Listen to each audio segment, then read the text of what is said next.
Bonjour à toutes et à tous et bienvenue dans ce nouveau tutoriel consacré à Blender et on va voir ensemble comment paramétrer efficacement Blender pour travailler dans de bonnes conditions et surtout pour éviter de perdre inutilement son travail. Pour ce faire, on va cliquer sur File, User Preferences. Alors il faut savoir que lorsque vous allez installer Blender, il arrive par moment que avec votre souris, vous n'allez pas pouvoir manipuler les vues dans Blender. Pour ce faire, vous cliquez sur Input, Emulate Free Button Mouse, qui va vous permettre de tourner autour de votre objet avec la molette de votre souris, de zoomer sur votre objet avec la molette de votre souris. Et quand je vais faire un Shift et que je reste appuyé sur la molette de ma souris, cela va me permettre de translater ma vue. Autre chose aussi qui est très intéressant, c'est au niveau des add-ons.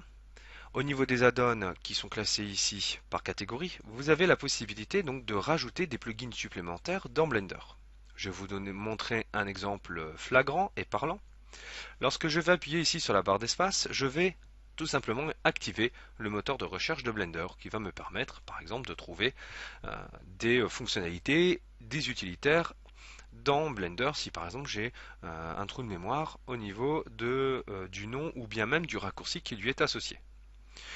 J'ai la possibilité donc grâce à mes add-ons d'optimiser ici l'outil de recherche de Blender et donc du coup je vais activer ici l'option Dynamic Spacebar Menu.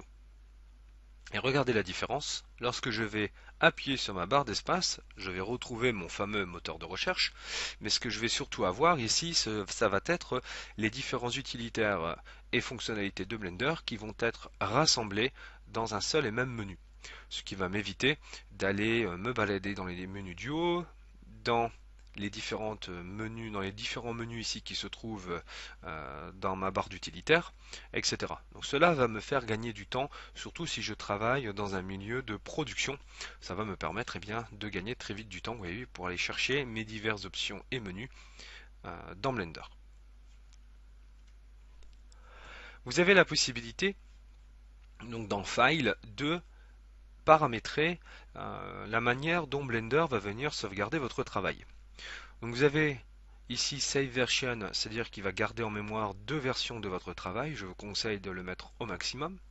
Il va vous permettre de retrouver 10 versions différentes de votre fichier. Je vous conseille de le mettre à 30 au maximum parce que lorsque vous allez avoir un crash Blender, quand vous allez aller dans File, Recovery Live Session, Recovery Autosave, il vaut mieux avoir ici un grand nombre de récurrences de votre fichier pour espérer récupérer au moins une version à jour avant le crash de Blender ou voire même de récupérer votre dernière version. Et le save version, ça c'est bien si par exemple vous avez ici sur le recover autosave. Donc là ça va vous permettre de récupérer plusieurs versions de votre fichier. À ça, je vous conseille dans l'autosave de le mettre toutes les minutes si vous êtes sur un fichier vraiment important, en sachant que ça va venir utiliser un peu plus de ressources machine que d'habitude, mais mieux vous utilisez un peu plus de ressources et de garder votre travail bien au chaud.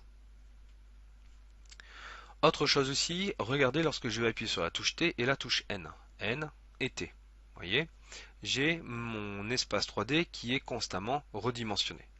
Si je fais un Shift barre d'espace, cela va me permettre d'avoir un espace de travail optimisé en plein écran. Cependant, si j'appuie de nouveau sur la touche T et la touche N, je vais avoir ici mon espace de travail qui va être réduit. Et donc du coup ici les fenêtres vont venir comme pousser mon espace de travail et les réduire. Eh bien j'ai la possibilité de corriger cette problématique en activant une nouvelle option. Donc dans Système, vous avez l'option Region Overlap. Et regardez ce qui va se passer. Quand je vais appuyer sur la touche T, hop, touche T et touche N, déjà je vais avoir ici un genre de transition d'apparition et de disparition. Et surtout, regardez ce qui va se passer. Je ne sais pas si vous l'avez remarqué, mes barres sont devenues translucides. Pas transparentes, mais translucides. Donc du coup, cela va me permettre de garder un espace de travail maximal. Et donc du coup, si par exemple je fais un Shift D et que j'ai les objets qui se retrouvent derrière, j'ai quand même une vue d'ensemble de mon travail et non plus une vue réduite et masquée par les barres ici qui se trouvent de chaque côté.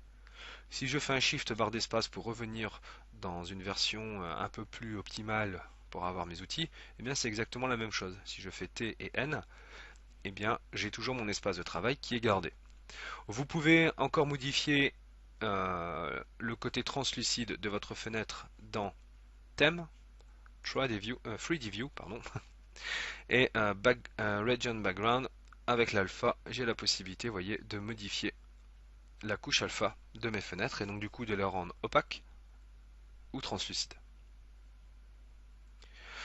Vous avez la possibilité aussi de modifier l'arrière-plan de Blender en cliquant sur la case Use Gradient. Et regardez, cette fois-ci, je vais avoir un dégradé dans mon espace de travail et là, je peux régler la couleur des dégradés. Je peux même modifier, vous voyez, comme ça par exemple. Voilà, le mettre comme ça, ce qui va me permettre, voilà, de modifier l'aspect de mon travail et puis aussi de reposer les yeux dans Blender au lieu d'avoir cet espace gris et terne. Là, je peux mettre des couleurs qui sont un peu plus appropriées à ma vue. Voilà, et donc du coup, cela va me permettre, par exemple, de récupérer des couleurs d'interface que j'avais l'habitude de voir dans d'autres utilitaires 3D, par exemple. Autre chose aussi, et qui est vraiment très sympathique, ça va être le matcap. Alors je vais vous montrer tout de suite ce que c'est. Donc je vais ici, alors créer une nouvelle scène. Voilà. Alors regardez, oui, phénomène intéressant, ça j'ai oublié de vous en parler. Vous avez vu là, j'ai créé une nouvelle scène. Donc je suis revenu dans un nouveau fichier Blender et il a perdu l'ensemble de mes paramètres. Et bien pour éviter tout ce problème là, on va dans File, User Preferences, on va cliquer ici sur Emulate 3D Button, Dynamic Spacebar Menu. Dans notre système, on va remettre tout ça au maximum. Voilà. Ici, toutes les minutes. Et je vais faire Save User Settings. En faisant ça, je garde tout simplement les paramètres que je viens d'activer dans Blender et qui fait que lorsque je vais créer une nouvelle scène, voilà, et que je vais retourner dans mes préférences utilisateurs, vous voyez, le input est toujours là. Au niveau de la donne, c'est toujours coché. Au niveau du système, au niveau file, pardon, c'est resté. Donc n'oubliez pas ici de faire Save User Settings. Donc on va parler maintenant des matcaps. Donc je vais rajouter ici ma Suzanne. Je vais lui ajouter un Subdivision Surface x2 et un Smooth. Le matcap, ce sont des informations de texture qui sont pré-paramétrées et que l'on retrouve ici dans ZBrush. Les matcaps, c'est vraiment des notions que l'on retrouve très fortement dans ZBrush. Et ce sont des textures que l'on ne peut pas rendre et que l'on ne peut pas modifier. Donc, quand je vais appuyer sur la touche N et que je vais cliquer sur Display, je vais avoir ici l'option Matcap. Et l'option Matcap va me permettre ici d'avoir des presets de rendu pour bien visualiser par exemple le volume d'un objet. Donc je vais prendre ici une couleur or.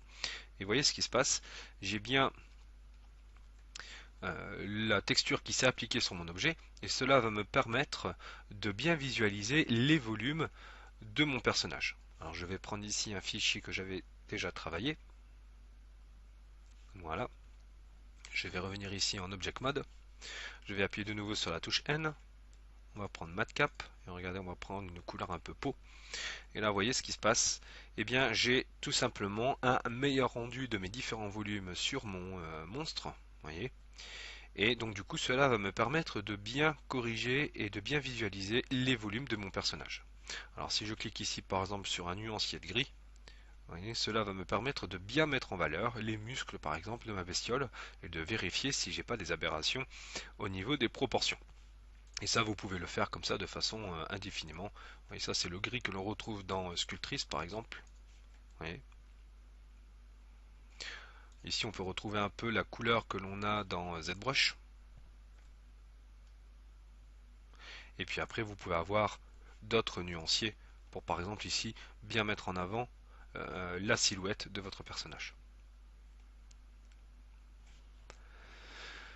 Une dernière option vraiment très utile, et ça c'est pour la sauvegarde de votre travail. On va retourner dans File, User Preferences, et ici on a une option qui s'appelle Keep Session. Le Keep Session va tout simplement garder en mémoire le dernier état de votre travail lorsque vous allez quitter Blender ou lorsque vous allez avoir un crash. Alors regardez, on va faire un Shift D ici pour dupliquer mes objets et on va simuler un crash Blender.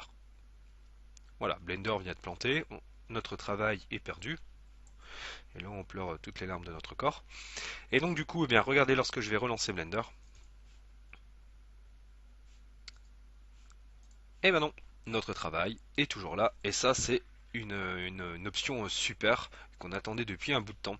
Parce que lorsque vous avez l'habitude de travailler dans des versions bêta ou alpha de Blender, parce que des nouvelles fonctionnalités ont été intégrées qui ne sont pas encore officiellement sorties, et que vous souhaitez les tester dans une modélisation, eh bien, il vaut mieux avoir ce genre d'option ou avoir un système de sauvegarde bien rodé pour éviter de perdre son travail. Et ça, ce Keep Session est vraiment excellent, puisque là, ça nous évite justement de tout perdre. Autre chose aussi vraiment bien, regardez, je vais sélectionner ici l'ensemble de mes options, avec la touche B, je vais faire un CTRL-C, donc là il va me dire qu'il va venir copier dans un espace tampon mon travail, je vais faire OK, je vais créer une nouvelle scène, et je vais faire un CTRL-V.